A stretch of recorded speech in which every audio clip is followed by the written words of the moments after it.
All right, so why don't you start giving us a tour, and I'll start asking you some questions along the way. Show us what you got. Well, let's see here. Let's go to little keyboard land. Here I got a Rhodes in the closet here and a Juno 60. This Rhodes actually came from the pianist Wilhelm Delesport.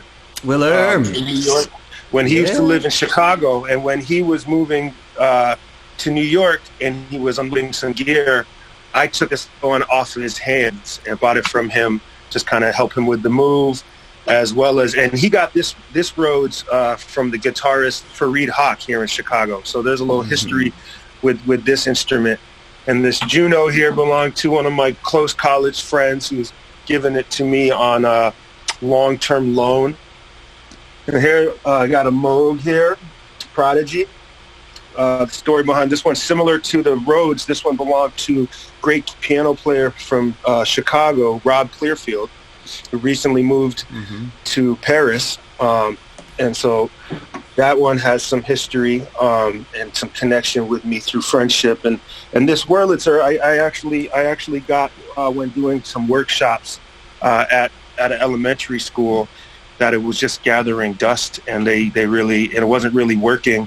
And so they gave it to me, and I got it fixed up, and now it's been maybe my favorite piece of my collection. Is this is featured on all the last records I've made, except for Highly Rare. You'll hear this Wurlitzer. Over here I got a MPC from Jeff Parker that he kind of left with me recently, and so that's the keyboard corner. You know, I've got some drums, you know, ready to go, mic'd up. My dad's old K. This would run on all of his old records, and this is like a family heirloom to me. I love that cymbal. And I have one of Junius Paul's basses that he's left with me.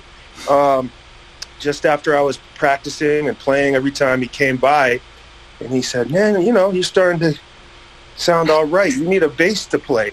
And he had one, you know, and so I've been kind of keeping it here for him, which is nice. And actually next to that is this bass is a bass I grew up with and was in my house from the time I was a kid, and that's where I learned just some simple basics, playing this kind of homemade fretless bass that was built by a friend of my father's.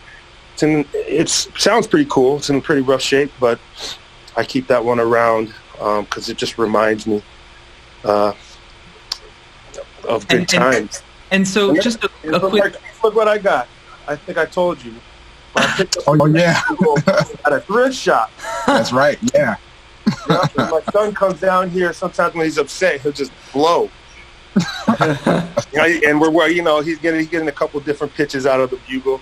I got you a little trumpet player. Okay. Maybe, man. He Maybe. really enjoys it. He really enjoys it.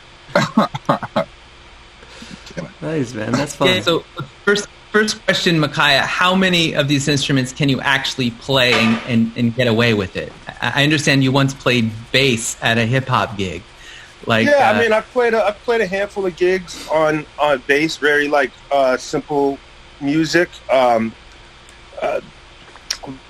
Many years ago, but I can get around the bass. I can get around keyboards, working through changes and some standards and applicable I saw you sitting with Jason Lindner last Winter Jazz Festival on a weird sort of synth improv set.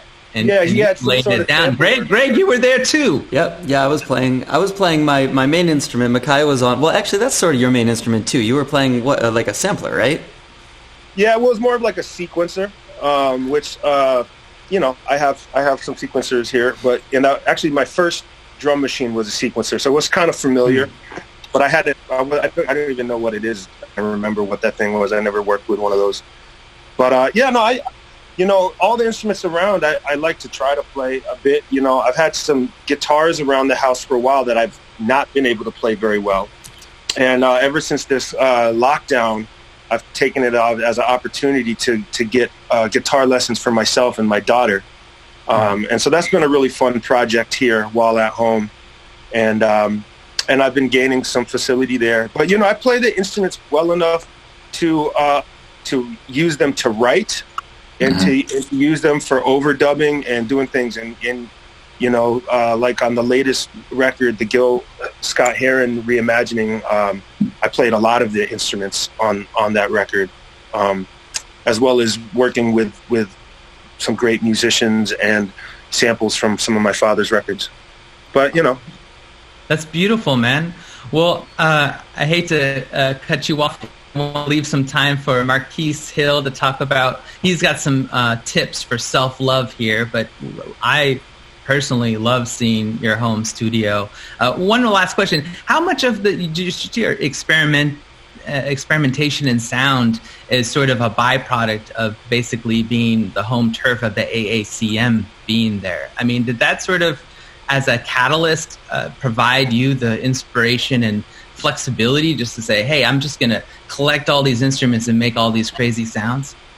I wouldn't necessarily say that. I mean, I've been collecting and playing instruments since I was a child living in Massachusetts. I used to sneak into the living room in the old house when I was a kid late at night when everybody was asleep and pull my mom's mandolin, which I wasn't supposed to touch, from out from under where she kept it, and then I would pluck on that thing. And so, you know, I brought all these instruments, a lot of these instruments here to Chicago, and you know, this is my getaway. You know, these are the things that I do, you know, for self-love, not only just for creation, but it's definitely something that I do to keep my sanity and keep my peace. And I try to share that with my family as much as I can, especially at a time like this. And so, you know, I always try to encourage people to play music and listen to music. And I don't think you have to be a professional or virtuosic to gain a lot of value, you know, both mentally, physically, and spiritually by playing instruments. And it wasn't so long ago where the recorded sound didn't exist, you know, and if you wanted to hear a song, you needed to be able to hack it out on the keyboard, on a piano with your family around, or on acoustic guitar, and you could sing the songs or play the songs that you wanted to hear, or you had to see it live. And so I think, you know, that some of that is being lost, you know, with people have the same access to play, or they think I can't do that, or I have no skill. And I don't really think of it that way. I really think of it as it's like something we can all do and share. And then that gives us more appreciation for those that are like playing their instruments at very high level. It's also very disarming to the psyche to play an instrument that you haven't become an expert at in your life. And we would do that. That was one of the sort of therapeutic things that we did. Actually, the three of us did on tour, in these various situations when we would play a show, and then afterwards we would like when everybody had left the concert hall, just get on all the different instruments and jam out as a sort of way of like letting loose and just having fun. Yeah, especially, you know, after you spend so much time trying to master what you do, you know, it's nice to have some perspective, you know, and you know, there's a lot to be learned from that, I believe. Yeah. Well, thank you, Micaiah, so much for these words of wisdom as we